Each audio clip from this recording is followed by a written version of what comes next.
E eu sei, Pablo, que essa é uma guerra espiritual e não falo isso aqui como um discurso fácil. Então a primeira coisa que eu estou buscando no início dessa caminhada é a proteção de Deus.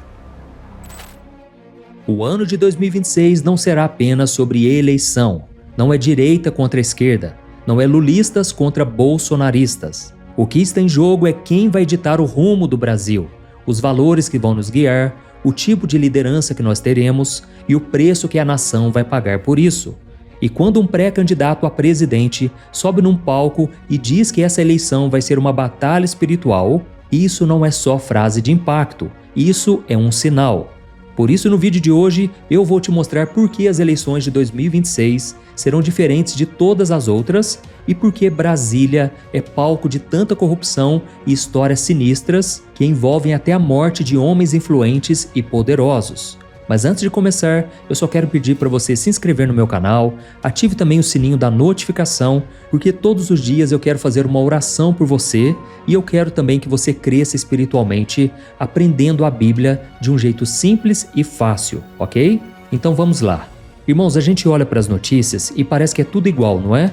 Parece que é só política, parece que só dá isso na televisão, é muita briga na internet e debate no rádio. Mas eu quero que você preste atenção em uma coisa muito séria que está acontecendo agora, bem diante dos nossos olhos, e que ninguém está comentando com a importância que deveria.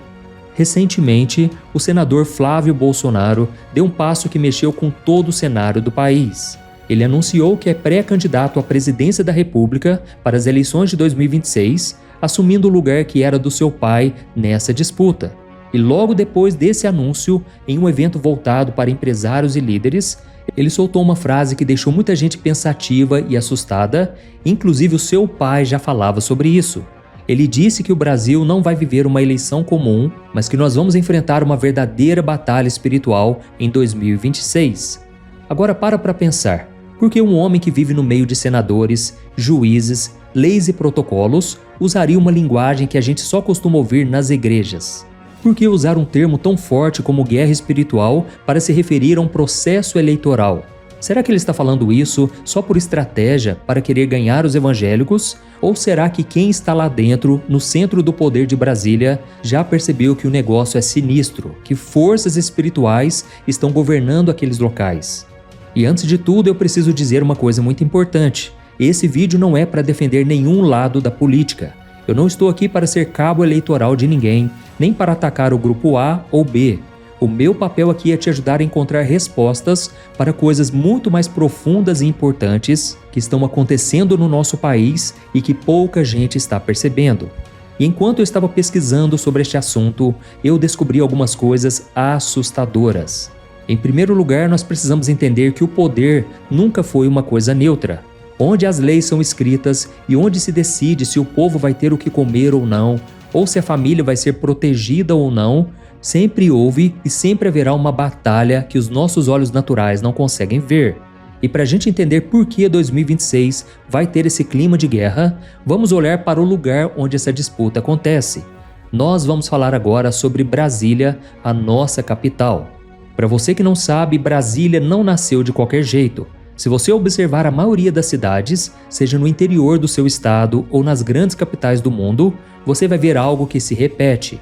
No centro de cada cidade sempre existe uma igreja. Antigamente, as pessoas construíam a praça, colocavam a igreja no meio, a cruz ali no ponto mais alto e aquilo servia para lembrar todo mundo que Deus deve ser o centro de tudo. Mas em Brasília, algo aconteceu que quebrou esse costume. Ela foi construída do zero, no meio do nada, lá no Planalto Central, com um projeto planejado nos mínimos detalhes para concentrar todo o poder do país em um só lugar.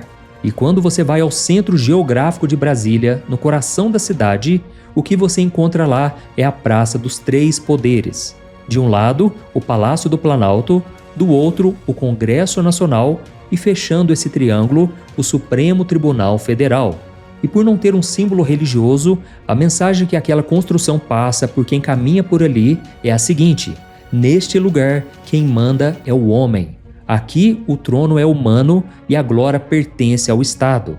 Ou seja, Brasília foi feita para que o ser humano se sentisse o centro de tudo, sem deixar espaço para a presença de Deus no projeto principal. A Bíblia nos mostra que esse desejo de governar sem precisar da ajuda de Deus é um problema muito antigo da humanidade. Veja só o que a Bíblia diz em Gênesis capítulo 11, o versículo 4. Eles disseram: venham, vamos construir uma cidade com uma torre que chegue até o céu. Assim ficaremos famosos e não seremos espalhados pela terra. Olha isso, irmãos. Isso é exatamente o que aconteceu na Torre de Babel e é o que a gente vê se repetir em Brasília. É o homem querendo criar a sua própria glória e ter o controle de tudo sozinho. E aqui entra algo muito profundo que o escritor Daniel Mastral explicava. Ele dizia que Brasília é, na verdade, uma réplica espiritual de uma cidade do Egito Antigo chamada Akhetaten. Preste atenção nesse vídeo e daqui a pouco eu volto para te explicar algumas coisas. Você vê as conchas do Congresso Nacional, uma para cada lado, né? Absorve energia cósmica e telúrica. Absorve os dois lados, tá? Para captar energia. Mas o Niemeyer tinha algum conhecimento? Tinha conhecimento dessa engenharia. Não sei até que ponto que ele tinha conhecimento. Porque o que ele fez? O que ele fez? Ele copiou uma cidade do Egito. De Akhetaton. Né? A Brasília é uma réplica da cidade de Akhetaton. No formato de asa de avião e tudo. Na verdade é a asa de um pássaro, né? A gente pensa hoje é avião, né? No formato de um pássaro, com avenidas largas para o sol correr, para o deus Ra correr, né? Foi uma cópia Uma cópia idêntica praticamente, toda a estrutura arquitetônica foi projetada no Egito. Então veja bem, ele não era satanista, mas ele se espelhou no ambiente do Egito, que era toda uma cultura focada e ensinada por entidades satânicas ali. E ele reproduziu isso para lá. Tanto é que ele também replicou num outro padrão desses vórtices de energia. Então você pegar o Memorial da América Latina em São Paulo, tem aquela mãozinha, né? A mãozinha aponta para Brasília. Você tem o memorial... A mão tá pra cima, não tá? Não, ela tá reta assim. Tá reta. Ela aponta pra Brasília. A frente dela. A frente dela. Né? O memorial Niemeyer, que tem na Ponta da Praia, em Santos, também. Tem uma ponta lá, Brasília. Museu do Olho, que tá lá em Curitiba. O olho tá olhando para Brasília. Caramba! Né? Então, ele entendeu esse princípio. Mas ele não pode ser um satanista ou um Illuminati, alguma coisa? Não sei, eu nunca ouvi falar nada dele de ser coisa. Mas fato é que ele detinha um conhecimento pautado na observação, no meu entender. Ele, como arquiteto, ele observou bem ali, né? O Egito, puxa, isso aqui funcionou aqui. É bacana, talvez até descoberto essa energia dos vórtices e tudo mais. Olha que interessante, né, irmãos, essa explicação do Daniel Mastral. Agora vamos entender melhor o que foi essa cidade. Essa cidade do Egito foi feita por um faraó que queria deixar muito claro que o poder estava concentrado nele. E nesse podcast, Daniel Mastral chegou a contar que o desenho de Brasília, que a gente aprende na escola, que é o formato de um avião, na verdade representa um pássaro. No Egito Antigo, esse era o símbolo de domínio de alguém que vigia de cima e manda no território. E não é só isso. Daniel Mastral, que passou boa parte de sua vida como um satanista, também disse algo muito sério sobre a arquitetura do Congresso Nacional. Sabe aquelas duas conchas que ficam em cima do prédio, sendo que uma é virada para cima e outra para baixo? Mastral dizia que aquela virada para cima simboliza que Brasília recebe as energias cósmicas, enquanto a outra virada para baixo simboliza que essas energias são derramadas sobre o povo. Ou seja, é como se fosse um grande receptor espiritual colocado ali para canalizar influências. Ele dizia que Brasília é uma cópia quase idêntica de estruturas egípcias. Até as avenidas largas foram feitas para que o sol, que eles chamavam de Deus Ra, corresse livremente pelas ruas. E quem desenhou tudo isso? O arquiteto Oscar Niemeyer, que era ateu. Ele não precisava acreditar em Deus para projetar um lugar que parece um templo dedicado à glória do próprio homem. Ele só observou o que funcionava no Egito para manter o poder centralizado e ele reproduziu isso aqui. E quando a gente tira Deus do centro e coloca o governo humano no trono, o lugar começa a atrair forças espirituais de trevas. A Bíblia deixa isso muito claro em Efésios capítulo 6, onde o apóstolo Paulo diz que a nossa luta não é contra pessoas, mas contra os poderes e autoridades que dominam este mundo de trevas, contra as forças espirituais do mal nas regiões celestiais. Irmãos, percebam que a palavra fala de autoridades. Isso significa que existem ordens de governo espiritual. E olha para a história de Brasília, irmãos. É uma história marcada por uma corrupção que nunca acaba. Muda o governo, muda o partido, mas o padrão continua ali. Escândalos bilionários, desvios de dinheiro que deveriam estar nos hospitais, escolas e uma cultura onde o poder é usado só para benefício próprio. Mas tem algo ainda mais sombrio ali. Já parou para notar como Brasília é cercada por tragédias estranhas? Mortes de pessoas muito importantes para o país, ministros do Supremo, parlamentares de peso e até candidatos à presidência que estavam prestes a mudar o rumo das coisas, todos tiveram suas vidas interrompidas por mortes repentinas e acidentes misteriosos. E no mundo espiritual, isso indica que existe algo muito pesado ali, como se aquele trono de Brasília fosse um lugar perigoso para quem tenta mexer na estrutura espiritual dali. O Daniel Mastral ainda falou uma coisa que faz a gente pensar. Ele dizia que existem monumentos espalhados pelo Brasil que parecem estar apontados para Brasília, como se fossem antenas mandando energia espiritual para lá. Ele deu o exemplo do Memorial da América Latina em São Paulo, aquela mão com sangue escorrendo que aponta para Brasília.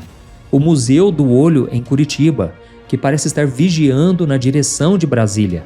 É como se houvesse uma rede espiritual voltada para esse centro de poder, chamando a atenção de todo o povo brasileiro para aquele lugar. Mas irmãos, eu não quero que vocês fiquem com medo. Eu quero que vocês vejam que existe uma saída quando o governante se dobra diante da soberania e do poder de Deus. Olha, por exemplo, o que aconteceu em El Salvador. Aquele país era o mais perigoso do mundo, dominado por gangues e traficantes. O Estado já tinha perdido seu controle. Mas aí entrou o presidente Nayib Bukele. E sabe o que ele fez de diferente? No primeiro dia do governo dele, ele disse em várias entrevistas que consagrou a nação dele ao Senhor Jesus Cristo. Ele declarou publicamente que El Salvador pertencia a Deus. Ele entendeu que você não resolve um problema de violência apenas com armas. Você resolve reconhecendo que existe um rei acima de você. E Bukele teve a coragem de tirar a coroa e colocar aos pés de Jesus. E hoje El Salvador vive uma paz que ninguém consegue explicar, sendo modelo para muitos outros países. Ou seja, é a prova de que quando um governante se humilha diante de Deus, o Senhor sara e restaura a terra. Amém? E diante disso tudo, olha só o que a Bíblia quer nos ensinar brasileiros neste ano. O Senhor disse: "Se o meu povo, que se chama pelo meu nome, se humilhar, orar, me buscar e se afastar dos seus maus caminhos, dos céus eu os ouvirei, perdoarei os seus pecados e sararei a sua terra." Irmãos, Deus não promete sarar a terra se os políticos aprovarem essa lei ou aquela outra. Não. Ele diz que vai trazer cura se o povo se humilhar e orar. É por isso que nesse ano vai ser essa guerra espiritual, porque o sistema vai tentar fazer você colocar a sua fé em um homem, em um candidato, como se ele fosse um salvador. E os políticos querem exatamente isso. Eles amam o poder, eles querem que você dependa deles e sinta ódio por qualquer outro que pensa diferente. Mas a verdade, irmãos, é que nenhum ser humano pode nos salvar. A Bíblia diz que todos nós somos pecadores e estávamos caminhando para a condenação eterna. Mas Deus nos amou de tal maneira que Ele enviou seu Filho Jesus para morrer na cruz e pagar a nossa dívida. E só quando Ele governa a nossa história é que nós realmente somos livres. Eu sei que muitos de nós sentimos aquela angústia quando nós pensamos no futuro do Brasil. É o medo que as coisas piorem ou que a nossa liberdade seja tirada. E esse peso que você sente no peito quando vê os escândalos em Brasília não é só raiva, é o seu espírito sentindo a pressão da batalha espiritual. O inimigo quer que você perca a paz, mas Jesus disse para não ficarmos com o coração perturbado. Amém? A Bíblia diz em Daniel capítulo 10 que existem príncipes espirituais que controlam as nações lá nos bastidores. E Brasília, por ser o centro do poder, é onde esses espíritos gostam de agir. Eles se alimentam do orgulho e da ambição egoísta desses homens. E o governo só vai mudar se a igreja se posicionar. Eu sei que o Brasil vai passar por um período turbulento nesse ano. Vai ter muita confusão, muita gente vai sofrer porque acreditou demais nas promessas de homens. Mas quem confia em Jesus Cristo sabe que mesmo que o mundo se abale, a sua casa está construída na rocha. Então, ore pelo Brasil e não deixe que a política ocupe o lugar de Deus no seu coração. Amém? Eu sou o pastor Antônio Júnior. Se você gostou dessa mensagem, compartilhe com o maior número de pessoas e assista um desses 2 vídeos que eu vou colocar aqui na tela para você. Que a sua fé seja muito edificada. Que Deus te abençoe poderosamente. Um grande abraço.